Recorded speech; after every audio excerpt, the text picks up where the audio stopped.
Mysore urban development authority scam కేసులో కర్ణాటక ముఖ్యమంత్రి సిద్ధరామయ్య ప్రస్తుతం ఇబ్బందులు పడ్డారు. ఆయనను ప్రాసిక్యూట్ చేసేందుకు గవర్నర్ థావర్చంద్ గెహ్లాట్ ఆమోదం తెలిపారు. దీంతో ఇప్పుడు ఆయనపై కేసు నమోదు చేయనున్నారు. ఆ తర్వాత ఎలాంటి చర్యలు తీసుకుంటారన్నది ఇప్పుడు చర్చనీయాంశంగా మారింది. అయితే భూ కేటాయింపుల్లో సీఎం సిద్ధరామయ్య అక్రమాలకు పాల్పడ్డారని ఆరోపణలున్నాయి. అంతేకాదు ఈ కేసులో గవర్నర్ ఇటీవల ముఖ్యమంత్రి సిద్ధరామయ్యకు షోకాజ్ నోటీసులు పంపించారు.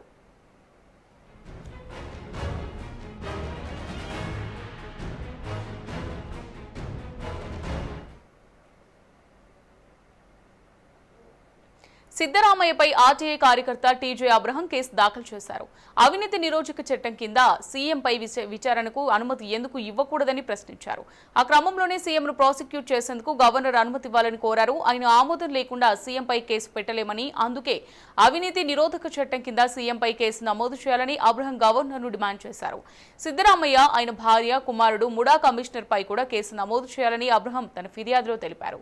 ముడా కుంభకోణంలో అక్రమాలు జరిగాయని ఆరోపణలు వస్తున్నాయి. ఈ కుంభకోణంలో సిద్ధరామయ్య దంపతులు లబ్ధి పొందారని తెలుస్తోంది.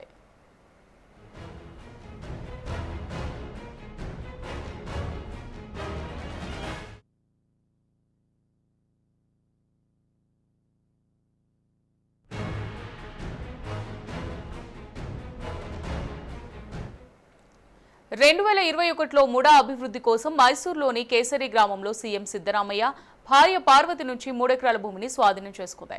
ప్రతిఫలంగా ఆమెకు దక్షిణ మైసూరులోని విజయనగరంలో భూమిని కేటాయించారు. విజయనగరంలో భూమి ధర కేసరిలో భూమి కంటే చాలా ఎక్కువ కావడం ప్రస్తుతం చర్చనీయాంశంగా మారింది. దీంతో ముడా ద్వారా ఈ భూముల కేటాయింపులో అక్రమాలు జరిగాయని ఆరోపణలు వస్తున్నాయి.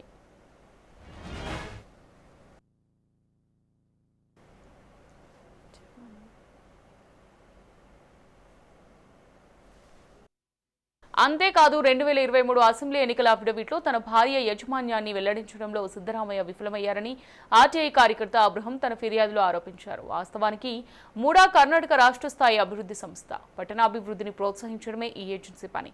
దీంతో పాటు ప్రజలకు అందుబాటు ధరలో ఇళ్లను అందించాలి. కానీ సీఎం భార్యకు ఎక్కువ ధర ఉన్న భూమిని అప్పగించడంపై బీజేపీతో పాటు పలువురు నేతలు ప్రశ్నిస్తున్నారు.